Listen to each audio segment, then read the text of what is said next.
Well, we are front-loaded with trial news today. I'm going to give you the one that's really coming across the wire as we record this because we haven't talked about it and you guys don't even know it yet. I'm going to read this right from CNN Live Updates. Jussie Smollett has been found guilty on 5 counts of felony disorderly conduct by a Chicago jury for making false reports to police that he was the victim of a hate crime in January 2019. He was acquitted of 1 count of felony disorderly conduct.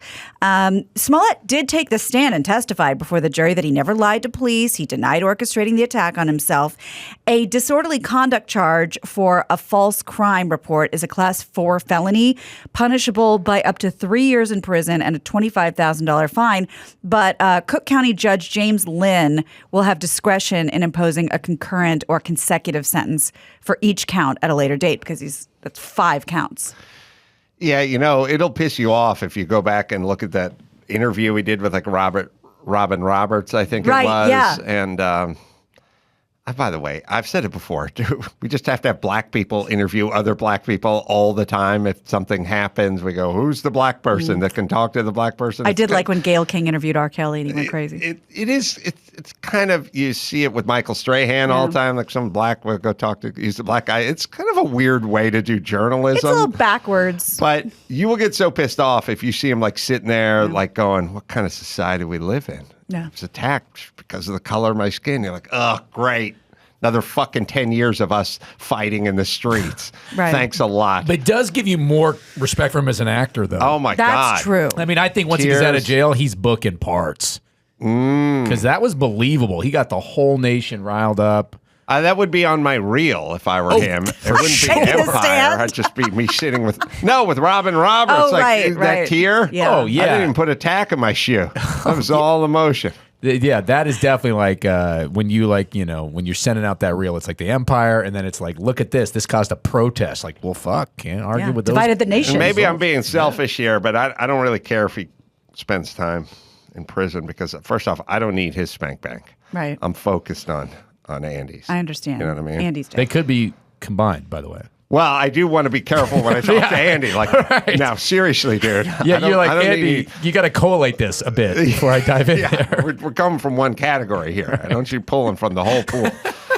This could be traumatizing. You could just put like a thumbtack or like, what's the thing where they put those little things where you go through your binder and one of them has a red. Stick-on thing, sign here, signature required. Little post-it. Yeah, little post-it. Yeah. But for everyone, there's going to be people on Twitter, I'm sure, going like, oh, you fucking stupid, whatever, you believed him. But like, I think in general, like, it's like with narcissists. No one believed him. But or whoever, he gained your sympathy. I think in general, like, humans are pretty sympathetic, and we're not going to assume people are lying when they tell us something. We tend to believe them.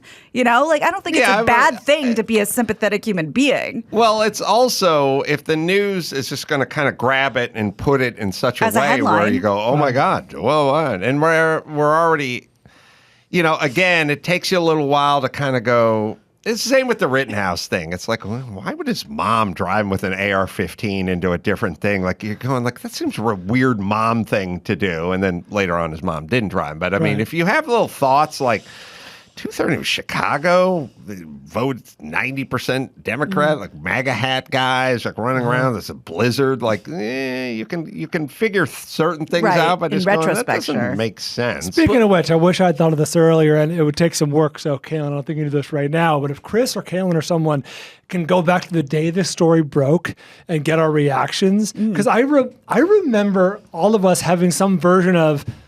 Really? That seems, how would that work? That seems very far-fetched. January 2019? Yeah, whatever it was, we can probably find that because you're right, the Robin Robertses and a lot of people of the world, I think, bought it and wanted to buy it. I reported it. I was like, this is what he said happened. Yeah, that's fucked up. I feel like a lot of us in this room were like, it seemed weird. That seems far-fetched. Yeah. But what seems weirder? Yeah, I agree. But my first reaction to everything is just whatever they said, that's what I'm going with, and then but definitely one eyebrow's in the air. I want to. But it's even weirder to be like, okay, let's look at what it ended up being. You are in a hit TV show.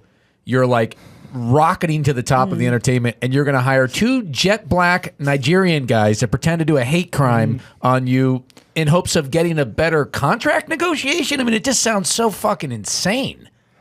I don't, and also, I mean, in a world where there's cameras everywhere and they get everyone's text messages and emails, and he's doing dry runs and cameras are ring doorbells are picking it up, like, and also those guys don't seem like they could keep a secret. Nothing about that seemed like that was going to go How well. long are the Sinea brothers or whatever their name are? This guy, every picture is them with their shirts off. Yeah. They're clearly climbers. You know what I mean? Like how Trainers. It's how you know nobody killed Nicole Simpson. Like it's like there's no possible way anyone would be sitting on that information. You'd have to get drunk. You'd have to tell somebody. Even in the Shawshank Redemption, the one dude talked.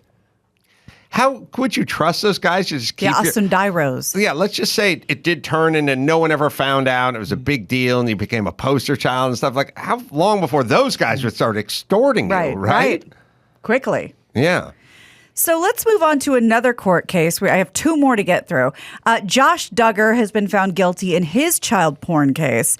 The reality TV star and father of 7 was convicted of downloading and possessing child pornography. Kids. Jesus Christ. And faces up to 20 years in prison for each count. Authorities discovered the images in a raid on the car dealership he was working at. The 33-year-old's attorney argued that somebody else snuck in, hacked his computer, downloaded all these images, and snuck out in the cover at night. Some photos show children under 12 years old. He'll be sentenced later. He was also accused of molesting young girls when he was a teenager. His father, Jim Bob Duggar, is running for a seat in Arkansas, the state Senate. So those will be a fun smear campaign. Oh, yeah. Can I do one more? Yeah, I would just hate to be on the jury of anything with kiddie porn. Yeah. That would be... And how do you keep a fair, open mind, Yeah, yeah. No, I like to be on like the vigilante thing, like my case be a guy in the subway, a couple of thugs approach him. One of them brandishes a screwdriver. He pulls out a Glock, that kind of stuff. Take care of business. Yeah, those are my cases. I get it. He's from 19 and counting, Josh Duggar? One Anger Man. Wasn't that what he's from? The 19 kids? The Duggars. What was it called? I don't watch it. I think it was the show where they had 19 kids. So this show I don't know. 18's the cap. I'm not as intrigued as everyone else is. Like when we go shopping, we have to buy 41 gallons of milk. Yeah, you live with 80 people. We can do the math. Guess what? People who work at colleges and have to shop for the cafeteria, guys who work on battleships, they bring in multiple gallons of milk because the more people. Yeah. Oh, look at them. It's another jug. Like we're just so novel. 12 loaves of bread. Yeah. But the shame about these reality shows, they always... toilet paper. Oh my God. Back up. See how many assholes we got? They go down the paper. It's like every episode they're just at Costco. You're like, yeah, we already saw this episode. No, this is every episode. I'm not intrigued. I feel like if I lived with 75 people, I'd be shopping more as well. And what about the cost? Oh, boy. You buy 41 gallons of milk versus a quart of milk. Oh, boy. It costs more. That's going to hurt. Look at that. Yeah, you're going to feel that. Receipt. Yep. Feel it in your pocketbook. Oh, I wonder what's going to happen next week when they buy Sprite. Oh my God. They had to get a bunch of cases. Oh, man. Yeah. Most of it is them shopping, I feel like. Probably. Or it's just the commercial they show them shop. I don't watch this show. Yeah, I don't either. I never saw it. If you have 18 kids, are you celebrating a birthday every 3 weeks? Seems like it. Probably. It's a lot of cake. I don't think there's any. Were there any multiples? Any twins? Triplets? I don't know. We're looking at you. We don't know, Mo. I just think it's such a funny thing with reality shows. They always cancel them right when they get good. Like now, I want to watch it. Right. I want to watch this shit. Yeah. This is much more interesting than shopping for Diet Coke. And out-daughtered. When the couple who flips houses has a super messy divorce. That's we're tuning in. This is when the ratings kick in. Right. The other one we're just talking about hearths.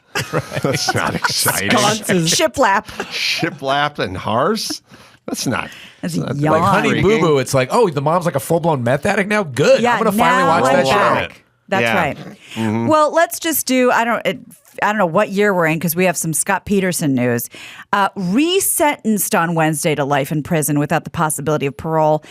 This is nearly 17 years after he was sentenced to death for the murder of his wife and unborn son, Lacey was between 7 and 8 months pregnant at the time. I'm going to talk to Garagos later in the day.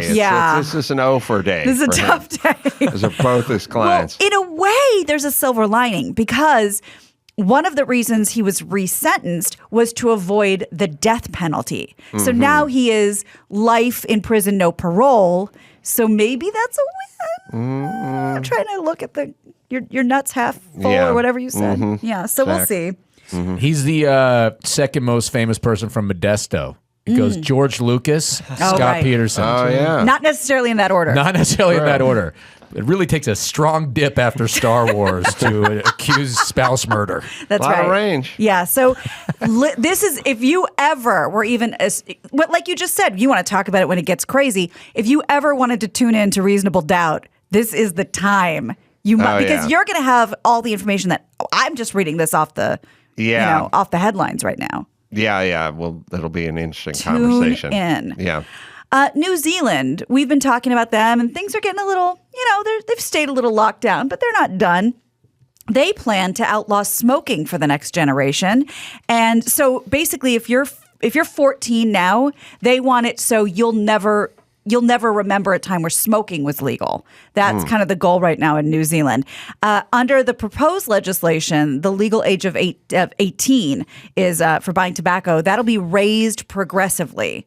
So I don't know what the cap on the age is going to be. Always out of reach. Exactly. That's good. CNN reports that the government plans to put the bill before the parliament next year as part of the campaign to reduce the prevalence of smoking in their community to less than 5% by 2025. So according to the government data, 13.5% of New Zealand's adult population are classified as smokers, and they don't cotton to that. I don't think New Zealand's going to let you take your mask off for the next 25 years. So what are you worried about smokers? That's a good point. You got no issues. I told you I have smoke through a mask. A dear friend who went from Venice Beach, where the shit was popping off, to New Zealand for work.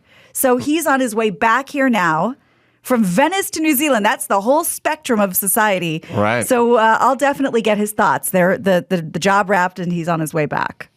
There was that footage. I think it was New Zealand, but it could have been Australia, where the guy was just out in the side smoking and the cops were tackling him. But I believe it. That was I think that's because he wasn't wearing his mask, but his thing was like, I'm smoking. How do you do both? So, Remember they popped those two guys for bringing in like a ton of KFC? Yeah. And they were like, well, if you have that much food, it's like intent to distribute, basically, when people weren't supposed to be gathering. Like, more than 4 people or whatever, and they had a trunk full of fast food. They got busted for being chicken dealers? Basically. Because you must be going to a party, and parties are not allowed. Yeah, New Zealand is quite a bit tougher than Canada. Canada's tougher than even California, but they're leading the charge. They're leading the charge. I think they had I don't know what the story was, but they had a facility for keeping COVID people, and like somebody escaped and the cops were on them and stuff. That's it was a movie. Some real purgy, weirdy kind of shit going on over there. Yeah, I was in Canada a few weeks ago, and they were like, you could not go in a place without flashing your little ID. Your Vax card. Vax card. And quarantining and all that stuff. All right, let's bring it home, Gina Grad. You got it. I'm Gina Grad, and that's the news. I don't give a fuck. I could suck a dick after this. Gina. That was the news with Gina Grad. All right, you want to go see Mo Mandel? You can go to Canada. The comic strip, that'll be December 16th through the 19th. And then Rohnert Park, California. Well, we talked about that. Sally Tomatoes, December 30th. And then Marin County. Marin Event Center, December 31st, and you can check them out on YouTube at Mo Mandel. You can come see me at the Brea Improv, taping a few shows there coming up this Wednesday. So a couple of tickets left if you like. And heading out to Helium. We're all heading out to Helium Comedy Club December 22nd, 23rd in Portland. So you can come by and say hi there. And until next time, it's Adam Carolla for Mo Mandel and Alex Villanueva, sorry. And Bald Bryan and Gina Grad saying Bald Bryan. Bald Bryan. Mahalo. I grew up in Mendocino County, so that was like the big city. I grew up in a town of 700, dirt road, 3 Jews. The 3 Jewish families, which no shit was my dad's a psychiatrist, the other Jewish dude was a lawyer, and the other one was a fucking judge. It was like it was a town of rednecks and Mexicans, and they imported a bunch of bearded Jews from New York to just sort of run various pillars in the community.